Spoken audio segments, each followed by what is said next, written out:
The virus is an XL channel which may contain explicit language. Channel blocking is available by calling 1-800-XM-RADIO or in XM Canada, 877-438-9677. How's everything in your world, Fezzie? I have a bad thing going on in my world, Ron. What a shocker. Let me see. Do I have to come over and chase a spider? What happens? Do you feel like you're having a stroke now? What is it? You are going to have to do something because this is beyond my control.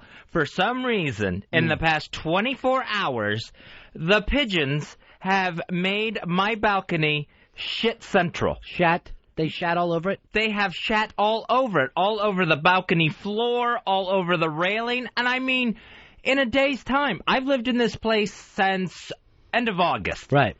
And now, for the first time, the pigeons have just targeted me. Yeah. For shit destruction. Now, normally, Fez, I tell you it's nothing to worry about, but I will tell you this with pigeon shit. It is somewhat dangerous because it's bad for lungs. You can pick up a lung infection, gets into the bloodstream. They say it's especially dangerous for small children or the elderly or people like yourself, Fez, who are the infirmed. It's not... Normally, I tell you, don't worry, it's not a big deal. Pigeon shit is somewhat dangerous. Yeah, and I'm a combination of all three. I'm an immature person with an elderly body with health issues. Now, here's an interesting thing. I'm walking in to work today. I enjoy a nice stroll to work every morning. Past a very fine apartment on the Upper East Side of Manhattan. Their janitor, comes walking outside, sees a pigeon just up against someone's window. He takes the broom like a spear and chucks it at it as it has to fly off. And then he picks up the broom and looks at me. They're just rats with wings, is all he says. He's so true. And I'm like, super. I go, you don't have to make a case to me, big man. You have a job to do, and you're going to do it. I don't necessarily agree with your methods, chucking around objects in the middle of the street, but you got to do what you got to do. Fez, I will. So what you're looking to do is get rid of them, right? I have to get rid of the pigeons. I need to know what to do to keep them from crapping all over my balcony. And if you went to my apartment right now, out on the balcony floor is my broom from where I went out there swinging. Here is what I believe your problem to be, without even going over there. And I'm going to settle this like a detective. You're on what, 14th floor? Yeah. Somewhere, 15, maybe 16, somebody's feeding pigeons, my friend. Oh, man. That's what brings them in, and then they shit down on the lower places. So if I had to guess at anything, I say don't look out, look up. It's those filthy people in 15. Remember when that stupid bitch overflowed her tub and it drained into my bathroom? All right, you're turning this into a personal problem that I don't think you should be at right now. Now, you know, you're name-calling, and obviously it's just different philosophies. Whether she's stupid or a bitch, I don't know, Fez. I have the feeling 15 or 16 is feeding pigeons. I've got to, if you're right with this theory, I've got to go with 15. They're hideously dirty people. What I want you to do is take yourself out of it and talk to your door person. You've got a doorman there, right? Yeah, I got Bruno. Have Bruno talk to the supers. Have them look around a little bit. I believe you're going to find some birdseed on 15. If my theory is correct, Fez, you're going to find birdseed on 15. Why would anyone feed the pigeons? Yeah. I mean, everybody in the world sees what a mess they make. Have you thought about this? Wooden owl? Sometimes people will put a wooden owl out places. I don't... See, I want to be able to get rid of them without having to wrap my balcony in nails, like you see a lot of places do to keep pigeons from landing there.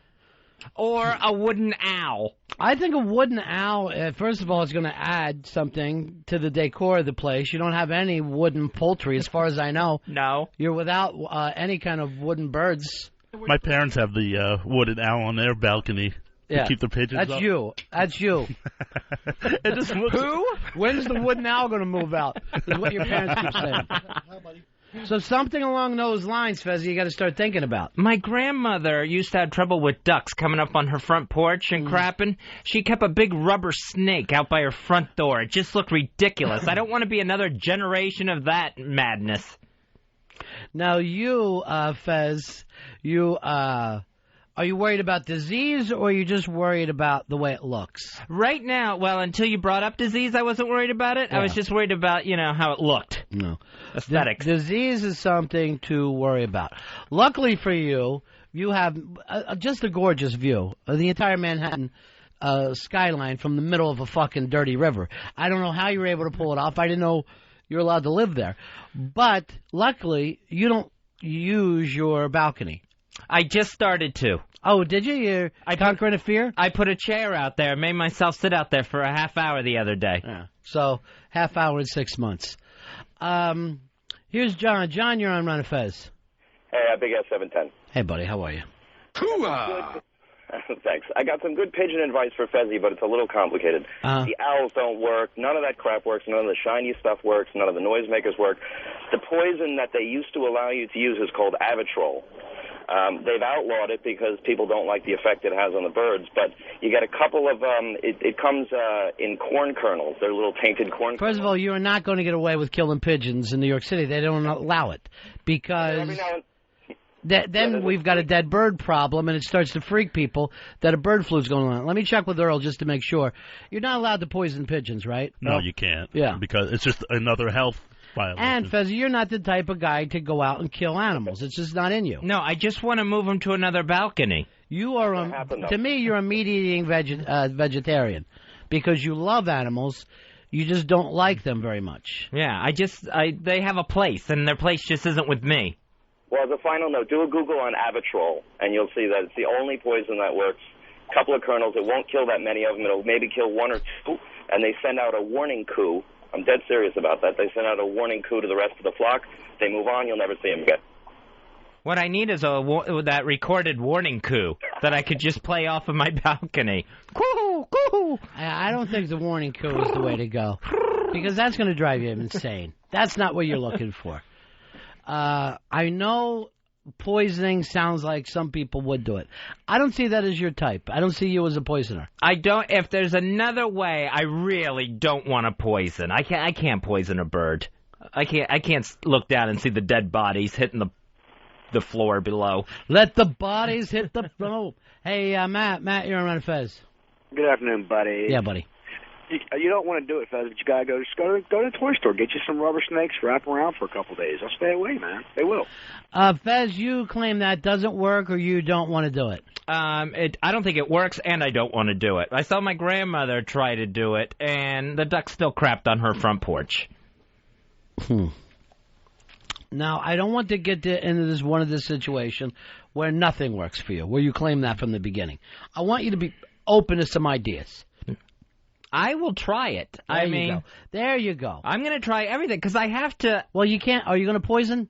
No, I am not going to poison. Yeah. But I have to try something. I mean, I wish you could see the balcony. It is just bombarded with pigeon crap. I'm sure it looks exactly like your bathroom, just covered in shit.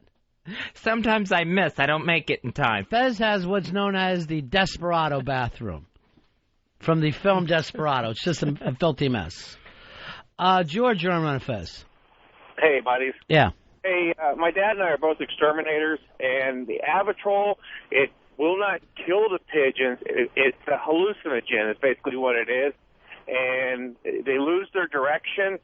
What kills them is if they fly into something. Why don't we do this, which then? is no more dangerous than a pigeon flying anyhow, flying into something. Why don't we do this, Fez? You bring in a couple and we all eat one. And we just see how trippy you get on it. Not like I never did horse tranks before. So pigeon acid is not going to be out of the question. I could feed it to the pigeons and then we could have squab. We could actually eat the birds. Kevin, you're on Fez. Hey, Fez, I think instead of the wooden owl, I think you go with lawn jockey. White everybody people knows are so scared of black people. Kevin, don't do it. Don't do it, Kevin. Run away in shame. Run away in shame before you hurt Earl's feelings. Thank you. I never thought I'd have to say this in my radio career, but they would just poop on my jockey. I think that's the second time you've said it, as a matter of fact. 7 years ago, you said the same exact thing. To the day. Fez, you'll like this story out of your home state of Florida. Kind of ties in with your pigeon thing. Your governor there has taken care of everything. All the work in Florida has been done. He's made sure no more hurricanes will hit. They've fixed the voting problems. Everything's all lined up in Florida. So he's now signing a bill that it's okay to bring your dog if it's an outdoor cafe. So if you're eating in an outdoor cafe, why not have the dog with you? I don't understand that whatsoever. What a step backwards. I mean, we fought through the evolutionary process to be above the animals. Now we're back to eating with them in Florida. No, and I'm going to go, and again, I don't know why this deserves his attention, but even though we did get above the animals, we did bring the dogs inside and acted like they have a special place with us. I will tell you this. Earl, where are you on the dogs in a restaurant thing? It's awful. It's unsanitary. It's just not right. I agree. With dogs shed, I don't want to eat and watch somebody feed their dog or lick their face. This is going to weird you out. It doesn't bother me even slightly. You're kidding. Doesn't bother me. Oh, but maybe it's because I grew up with dogs in my family, and you know what I mean? Like, a dog is in your house, and it's not disgusting. It's just a dog. And what if the dog's not, broken in properly and just starts taking a crap and pissing all over the place? That never happens. It's you awful. never are in a restaurant that allows dogs. And Key West is a great example where different animals are allowed to wander around, whether it's a cat or a dog or a chicken sometimes. And look how filthy Key West is. I find it delightful. All right, we have Jeb Bush talking right now? Yes, we do. All right, let's give a listen. Having a brewski in a beer garden or having a hamburger with your favorite dog on the weekend, as long as it's done in a way that the ordinances are created. I mean, there's a legitimate reason for this, but it's also fun. All right, so he's saying this is the president's brother. If you're having a brewski in the beer garden or a burger with your favorite dog, it's a lot of fun. His favorite dog is that wife of his, Carlotta, whatever her name is. Again, this is the second time, Fez, I think he made things personal when really where we're at is, just a difference of opinion. We don't have to attack the person. Jeb likes dogs, and he has a lovely wife. He couldn't even say that without laughing. He knows his last 6 months in office is just this joke, lame duck thing. All right, you grew up with a dog, right? Yes, we always had no less than 2 dogs. All right, so you ate at your house? Yes. What's the big deal? Oh, I never could stand it as a kid, eating around a dog. I would sit there and cover my food if the dog came by. And, besides, take anything sanitary out of it. Earl, you're absolutely right. If some dog starts licking off a plate in a restaurant, that slurping sound, I'm going to frickin' lose it. It doesn't happen. A dog comes in. Oh. He sits there. Most you're going to do is give him a muffin. Oh, That's as far as it's going to go. Don't. And then everybody's like, oh, what's your dog's name? Everybody likes it. But, there's always those wacko pet owners who treat their pets like a person. They'll have them sit at the table. Well, that can't happen. You've taken this to insane heights. A, it's never happened that where a dog has sat in a restaurant with a bib on, that we have to worry about it. 2, that part will be against the rules. The dog is allowed to come into an outdoor facility, which there's plenty of in Florida. And you have plenty of them here in New York as well in the summertime. Sit next to the owner. What's the problem? It's just gross. I mean, a dog has fleas and ticks. Why not invite rats in? There's more rats in restaurants than you ever know, my friend. And can I tell you something?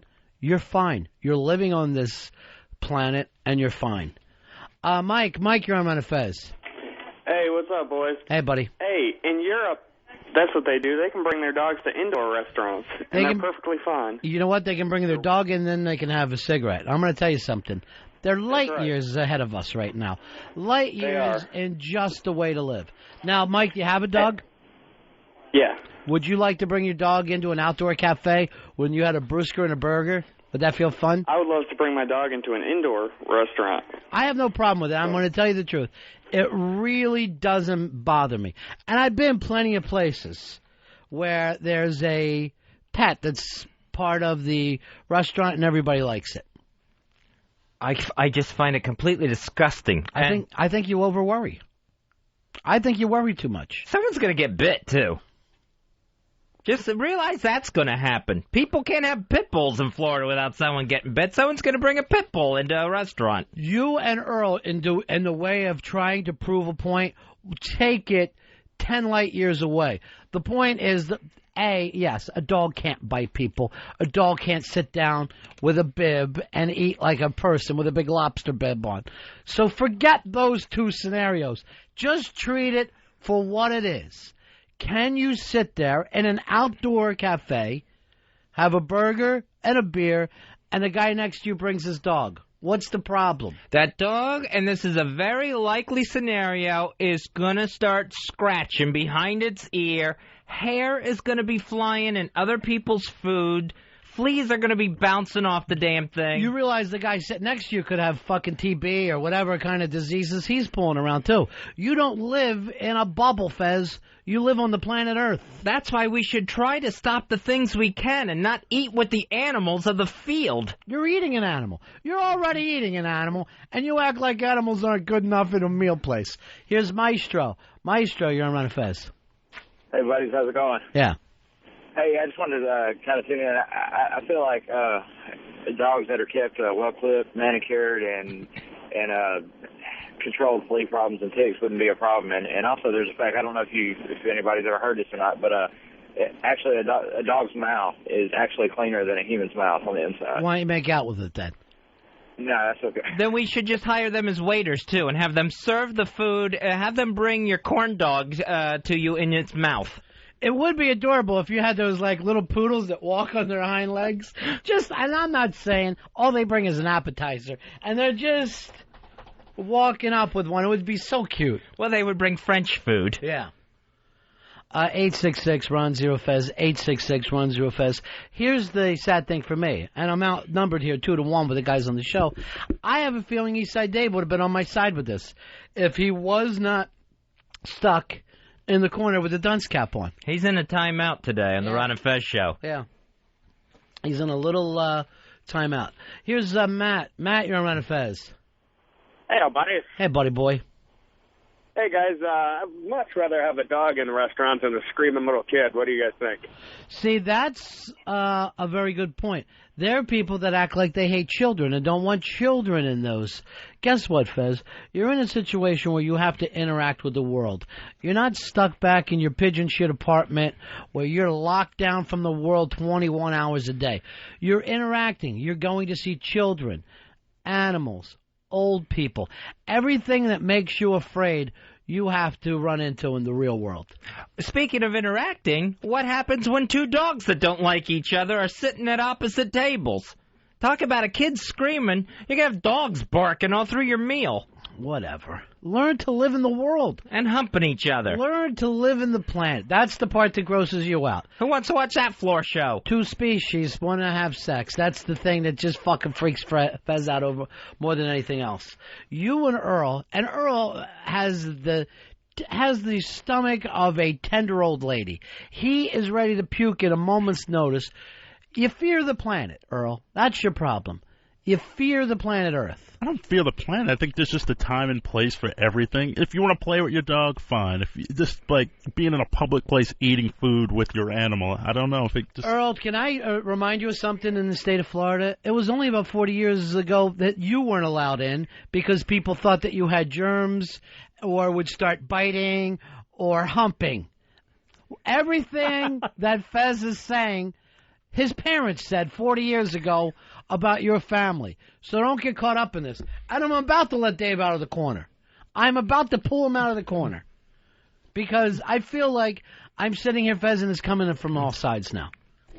It's just a ridiculous dining with dogs law in Florida that Governor Jeb Bush is signing. The very cool Jeb Bush who says now you can have a brewski with your dog. Possibly the next president of the United States of America. I would not doubt it. And then this will become a federal law where all of us will be able to dine with our animals. Mike, you're on Fez. Yeah, out here in Washington, you can get what's called a therapy dog. And I was in a restaurant last month, and a lady had the dog in the restaurant with her and had it sitting on her lap, and then she set it up on a table, and it was sitting right there on the table while she was eating. Adorable. Gross. Now, but you have come up with a good point. For medical reasons, she's allowed to bring the dog in, just like a blind person is. Now, if you went into a restaurant, Fez, a blind person comes in with a dog. Do you get up and leave? Are you so grossed out? Or do you say to yourself, that's a good dog. He's helping that person. That dog has a place in society. That dog is doing a job. Yes. That dog is not there just to have a beer and a burger. But not doing his job for you. What happens to all these things that you're disgusted by? They go out the window because you don't have the balls to say to a blind person, get your mangy dog out. I would not want to eat there. I would not want to eat in the same dining room as a dog, that's for sure. So you're saying you would get up and walk out with a blind person? Yeah, quietly so they didn't hear me. Prejudiced. Earl, would you get out and walk out too? I wouldn't walk out, but at the same token... Token is the exact word I was looking for earlier. Go ahead. But at the same... I can't even say token now. But at the same token, I would be, I guess, aware of... I don't know where they're sitting or... You didn't grow up with a dog? I grew up with cats, actually. A cat, and you were able to eat, right? You had your little hot dog when the cat was walking around? Yeah, but my parents made... And when they turn around, what are you looking directly into? Asshole. But my parents always separated the asshole, cat asshole. Stop. Ew. Which maybe you probably took a tater tot and rubbed it around. If I'm guessing correctly, and I believe I am. That's what it kind of looks like, one that got burnt. So you would say, "Ooh, a blind person," and get up and walk out, Fez. No, I would not say that. I would just say I'm uncomfortable eating around a dog, and I'm going to make the choice to leave. I'm not asking that the blind person gets banned from a restaurant. Mm-hmm. I'm not a Neanderthal. Yes, you are, because of the way you walk and the fact that you have elementary tools. Real primitive tools. But I would make the choice to get up and leave. Do me a favor. You got your shirt on. Open your shirt, show Earl your chest, and then say that you're not a Neanderthal because you are. Look at that. Ew. That is not fully evolved. I'm just missing some spots from my last EKG. Excuse me. It looks like you've been working on it with a razor a little bit. It's not as long as it used to be. It's every bit as thick, just not as long. Here is Adam. Adam, you're on the Ron and Fez show. Hey, what's up, buddy? Hey, Adam. Hey, I was just going to say, from a positive standpoint, at least you'll be able to take Eastside Dave on a leash when you're down in Florida to go eat. Adam, is this what the call that you thought were going to make you all best friends? And we were going to yell at the end of it, call back, Adam, anytime. I wish you lived closer. You'd be in here. We're looking for a third mic. Come on, buddy. 866-RON-0-FEZ. 866-RON-0-FEZ. Here is Eric. Eric, you're on Ron and Fez. Yeah, hey, Fezzie and Earl are worried about dog hair in a restaurant, especially an outdoor cafe. Stop to think. You're eating in an outdoor cafe. There's pollution in the air. There's cars, trucks, and buses driving by, kicking up dust and dirt. You're going to be more likely to eat and ingest that than you are the hair of a dog. And probably insect parts. You're eating insect parts with every bite anyway, folks. Yeah, that's right. Because you live on the planet Earth. It's not a clean place. Yes, all that stuff is unavoidable. So why throw dog into the menu on it? Dog is here. Dog is already on the planet. Even when you don't see it, Fez, it's here. Why not just serve the dinner on top of the dog so that I have to cut my meat through its fur? The meat, it normally comes under fur. So there's probably pieces of fur in every piece of meat that you're having. Gross. The poultry that you love so much. You're getting little flecks of feather in there, little shards. But you have antibodies, Fez. That's what you're here for. You're part of this planet. There's nothing for you to fear. I feel like I have a throat full of dog hair right now. I feel like I am all phlegmed up, like I've sat through a meal with the dogs that are playing poker. Like I sat down at that table and had a sandwich. That phlegm in your throat that's so thick is man juice. Oh. And that's why Dave is in the corner. Yeah, because he knows better. Here is Matt. Matt, you're on Fez. Try to take a nap around here. Matt? Hey, buddy. Hey, buddy. Hey, does Fezzie's opinion change if it's one of those hairless dogs that's dressed professionally? What do you think? Hairless dog work for you, Fez? No. If you want, I'll have the maitre d' shave them down before they're able to come in. No, because a hairless dog is gross. You just don't like animals. I don't like eating with animals. I don't think that's a lot to ask in the 21st century, to be a little bit more above cavemen. I think it's quite a bit. I think it's quite a bit to ask. Ron and Fez, XM 202.